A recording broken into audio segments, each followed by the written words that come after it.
Death is them. We're the ones that are giving life. We're giving life with that bill.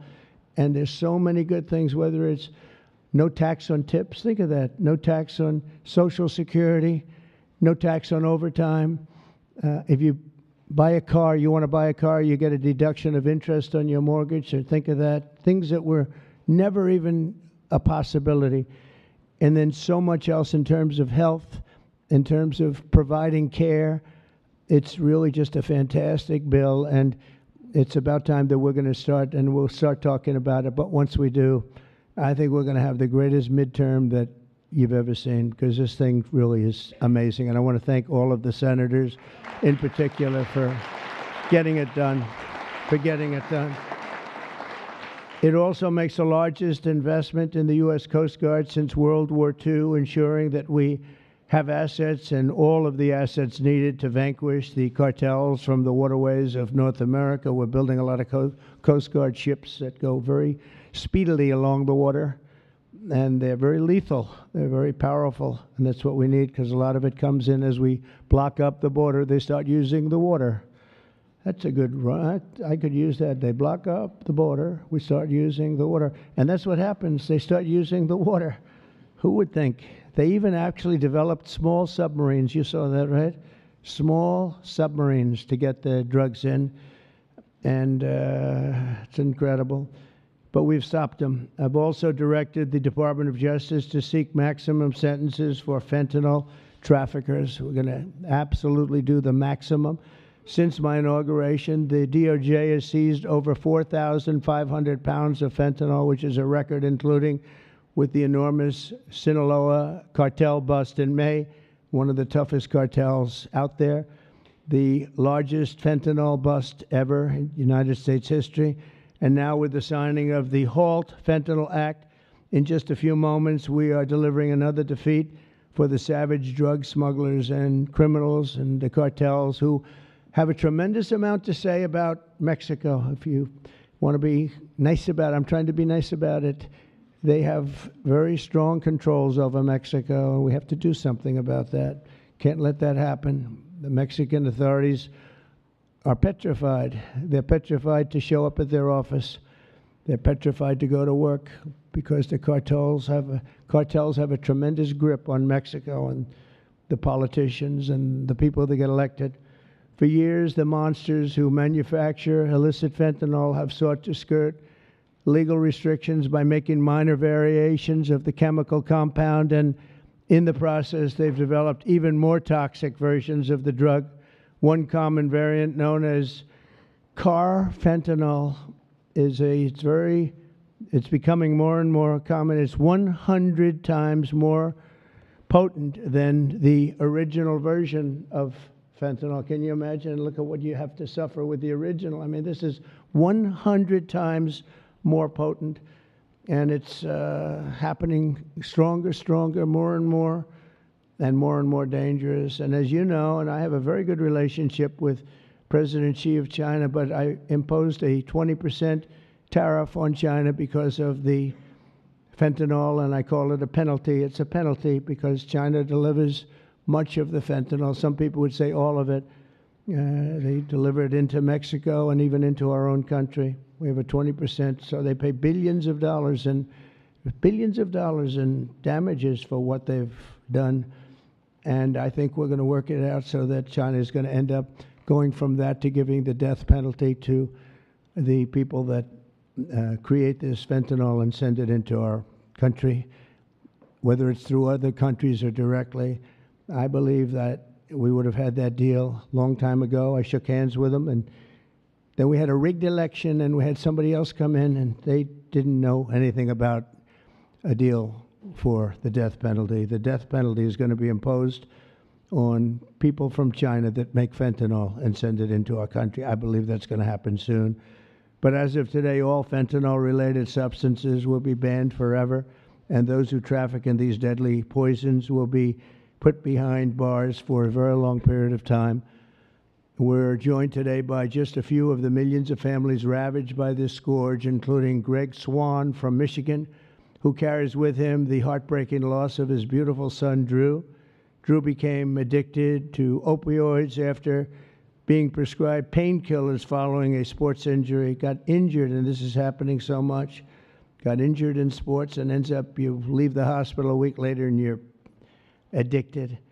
But he fought through it and got himself clean. Then one day, Drew took a pill laced with fentanyl. He took it just casually, thought it would be okay.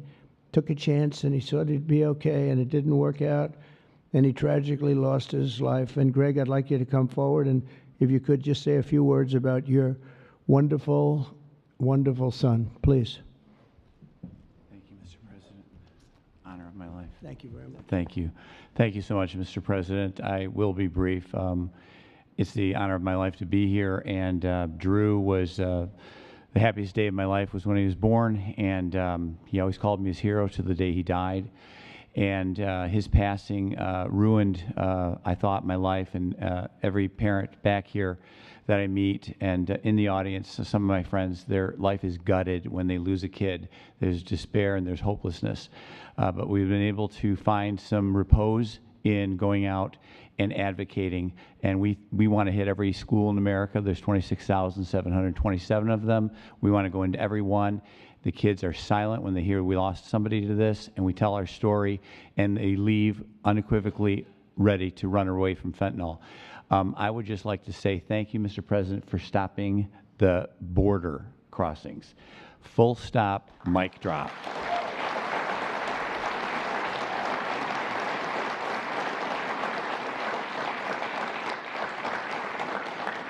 I'll step back but it was amazing what you did. We were being gaslit, and you came and lit a fire to that story, and we're a lot safer for it. Thank you so much. Thank you. Thank you, Mr. President. Thank you. Yeah, thank you so much. Thank you. That's tough stuff. We're also grateful to be joined by California native Anne Fner, who lost her beautiful eldest son, Weston, to fentanyl when he was just 15 years old, exactly 1 year ago today. Anne delivered a moving tribute to Weston at the Republican National Convention. People that saw it have not forgotten it. And Anne, I'd like you to please come up and say a few words about your wonderful boy. Thank you. Please. Thank you, darling. It's an honor.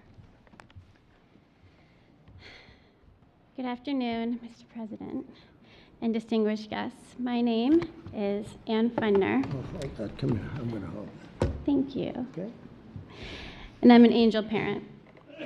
1 year ago today, on July 16th, I stood in front of America and told the story of my son, Weston, at the RNC. And about how he was a beautiful, loving, had a wonderful life. We did everything right. But one pill, one mistake, given by a friend under peer pressure, took his life. In the last 4 years, fentanyl became the #1 killer of Americans, ages 15 to 48. And children under 14 are the fastest growing demographic. President Trump, for 4 years, we felt ignored.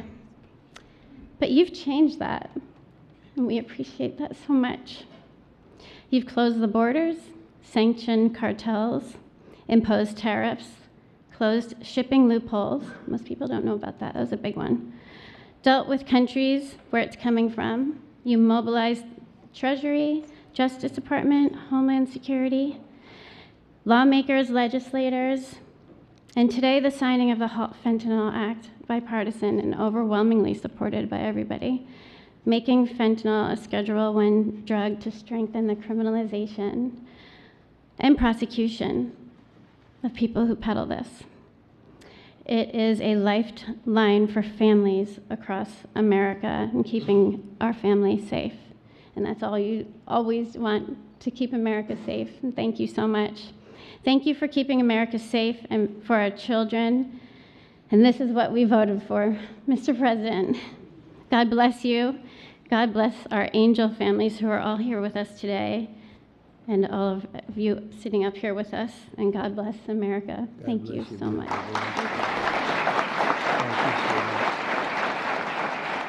You can have that. Would you like that? I would love to give that.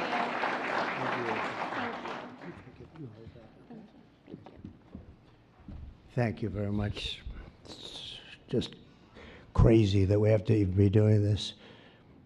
It's so sad. It should be so unnecessary that we stand here for years and years doing the same thing over and over. It's terrible. A friend of mine, a longtime friend of mine, is Jackie Siegel, and her beautiful children, her husband David just passed away. David Siegel was a great developer, great developer, great guy, a friend of mine. But her children, Jordan, Jacqueline, and Drew, come from Florida. Jackie lost her beautiful daughter Victoria to drugs when Victoria was just 18 years old, a beautiful person. And this April, Jackie lost her sister Jessica to fentanyl.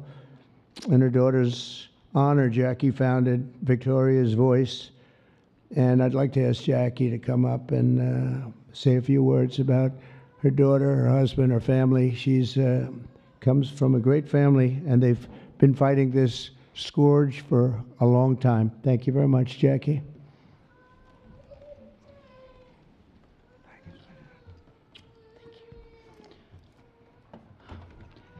Mr. President, it's an honor to be here today on behalf of our family, my late husband, and all of the other affected families for this important signing on this bipartisan issue.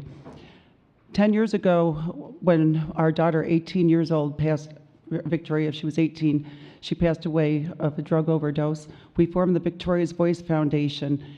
And the Trump administration was very helpful in passing the CARA Act, which saved many lives back then, bringing out the Narcan. And we're so honored. Well, actually, when my husband passed away, thank you for the phone call and your love and support. Our family loves you, Mr. President. That day, when my sister found out of my husband's passing, she did a line of cocaine that she thought was cocaine, and it was fentanyl. So I lost both of them in the same day. And it's been a very rough time. But it's turned me into more of a fighter to carry on my husband's legacy and the other families' legacies of saving lives. And so I'm turning my pain into passion. And also, on top of this, with the signing of this important the act that you're doing, we are joining with Victoria's Voice is joining with founding fathers, and we're going to start the Angel Army. So we're even growing even more under this Trump administration. Okay. We're going to spend the rest of our lives doing this. Thank you, Mr. President. Thank you, Jackie. Thank you. Very effective. Thank you for helping me.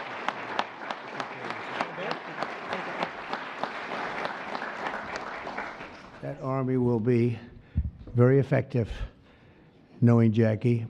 So thank you very much, Jackie. Everyone knows someone touched by the incredible crisis that we've all been watching all over the world. They're watching it. Other countries have the problem. But I don't think there are too many that have it more seriously than us. They come here, they rip us. They rip us so badly, the cartels and all of the others, because we're sort of a rich country, and that's where the money is. So it happens. People say, why is it so much? Because we have money. We're richer than other countries, so they come here more. They take the money like taking candy from a baby. So today, on behalf of all Americans who have lost a loved one to opioids, we renew our vow to liberate America from this horrible plague, and I hope you're going to do a fantastic job. You have no idea how important you are. You have like maybe the most important job just about in government. There's nothing more important than what you're doing, so I wish you a lot of luck, and we'll be there to help you all the way along, okay? Once again, I want to thank Congress for passing this important bill and for all the work you've done over the last 2 weeks, all of you. What a job you've all done. And it was the congressmen and women and the Senate has been unbelievable. And I'd like to ask, if you want, stand right up here while I sign the bill, and then we're going to get you right back so you can keep passing other bills and make America great again, right? Okay, thank you very much. It's great to have you.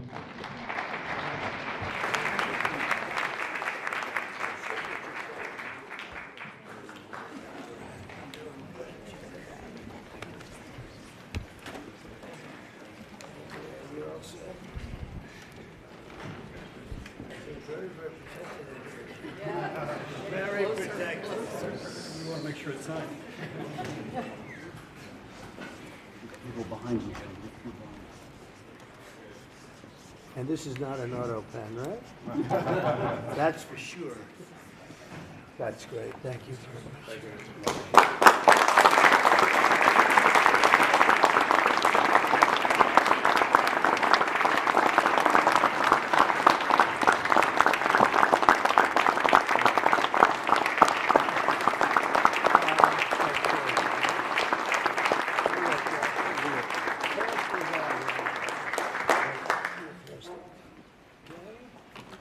Pass them out. We'll give some to the back too. Okay, we'll just pass them out. Thank you very much, everybody. This is really an honor. Very important. One of the more important things that we'll ever sign, I suspect. And thank you all for the great job. Thank you. Thank you. Thank you very much, everybody.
sir. Do you think you're going If your Attorney General wasn't here, your FBI leadership, do you still have confidence in that team, sir? Total. Sir, will you get appointing a special counsel to investigate the Jeffrey Epstein investigation? I have nothing to do with it.